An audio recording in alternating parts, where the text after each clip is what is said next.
से खबर आपको बता दें, सीबीएसई की परीक्षा आज से है। सीबीएसई की 10वीं 12वीं की परीक्षा आज से शुरू हो जाएगी।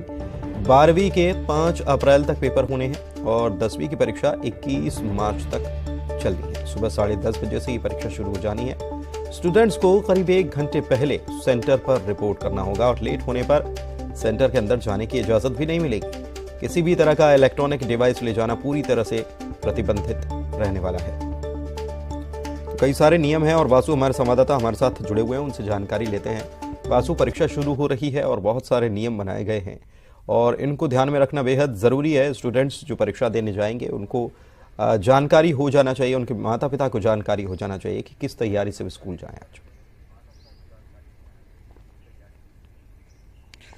निश्चित तौर पर पुण्य देखिए बहुत महत्वपूर्ण होते हैं किसी भी छात्र के लिए, छात्रा के लिए। 10वीं और 12वीं के परीक्षा बोर्ड्स के ये एग्जाम होते हैं और इन्हीं एग्जाम्स के बाद जो कोई भी एक स्टूडेंट होता है उसका एक प्रोफेशनल कैरियर की शुरुआत होती है, ये माना जाता है। और 10वीं और बोर्ड के जो एग्जाम्स है सीबीएसई बोर्ड के, वो आज से उनकी शुरुआत होने जा रही है।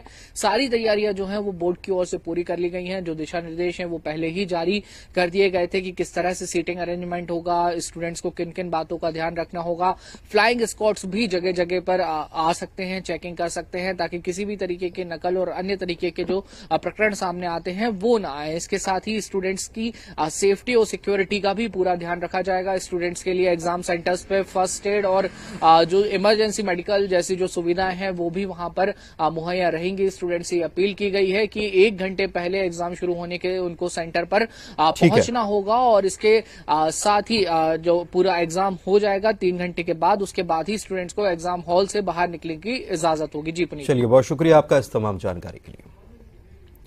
मुरैना से बड़ी खबर आपको बता दें, पुलिस और खाद्य विभाग की संयुक्त रूप से छापे की कार्रवाई यहां पर देखने को मिली है और मिलावटी पनीर बनाने वाली डेयरी पर छापा मारा गया। 10 क्विंटल मिलावटी पनीर यहां से और मिलावटी पनीर बनाने का सामान जब्त किया गया है।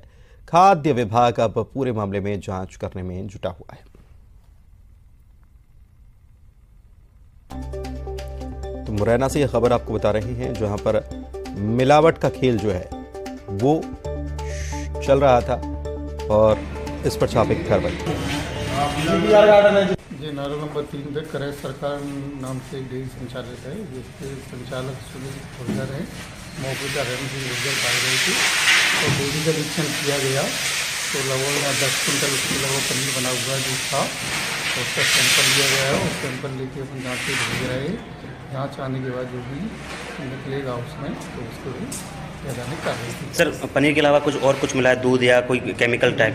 यहाँ पूरा निरीक्षण किया तो उसमें यहाँ कुछ हमें दिखाना केमिकल दिखाना रिफाइन दिखाना। सर शहर के बीचों बीच डेयरी चल रही है, छापेमार कार्रवाई आज की गई है, ऐसा क्यों सर? इन पर प्रॉपर कार्रवाई समय समय पर होती रहती है, ये कोई पहली बार कार्रवाई नहीं हुई थी, इससे पहले भी कार्रवाई हुई है। सुशील कौशिक ग्वालियर से हमारे साथ लाइव जुड़े हुए हैं, उनके पास चलते हैं। सुशील, वैसे तो शुद्ध के लिए युद्ध नाम की एक योजना या कहें कि मुहिम हम बहुत लंबे वक्त से देख रहे हैं, सालों हो गए अब तो इसको।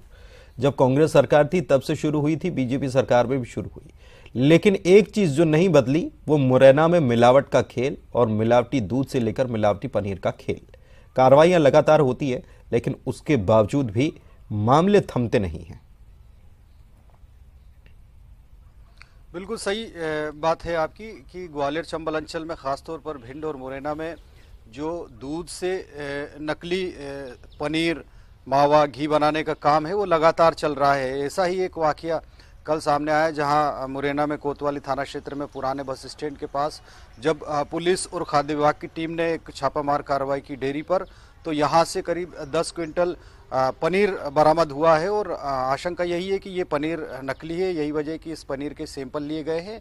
इस डेयरी से भारी मात्रा में पनीर सहित अन्य सामान बनाने के उपकरण और जो संसाधन है वो यहाँ से जब्त किए गए हैं और पुलिस और खाद्य विभाग की टीम इसमें कार्रवाई कर रही है। लेकिन कहीं ना कहीं ग्वालियर चंबल अंचल के भिंड और मुरैना वाले बेल्ट में लगातार नकली दूध से लेकर पनीर, घी सहित अन्य जो खाद्य सामग्री है वो बनाने का और यहाँ से दूसरे शहरों में या अन्य प्रांतों में भेजने का काम लगातार चल रहा है। समय समय पर कार्रवाइयाँ होती है लेकिन ये जो है सफ़ेद दूध का काला कारोबार ये बदस्तूर जारी रहता है और जब तब इस तरह की कार्रवाई सामने आती है, तो ये खुलासे के रूप में सामने आता रहता है। लेकिन इसको लेकर हाईकोर्ट में भी एक याचिका दायर हो चुकी थी, जिसमें हाईकोर्ट ने प्रशासन को आदेश दिया था कि हर जगह नाकेबंदी की जाए, शहरों के बाहरी इलाकों में वहां से आने वाले दूध सहित अन्य जो सामान है उनको टेस्ट किया जाना चाहिए, डेयरियों पर भी समय समय पर मॉनिटरिंग की जाना चाहिए। लेकिन प्रशासन और खाद्य विभाग की टीम सिर्फ सूचनाओं पर या फिर त्योहारों के मौके पर ही छापामार कार्रवाई करती है। यही वजह है कि ये जो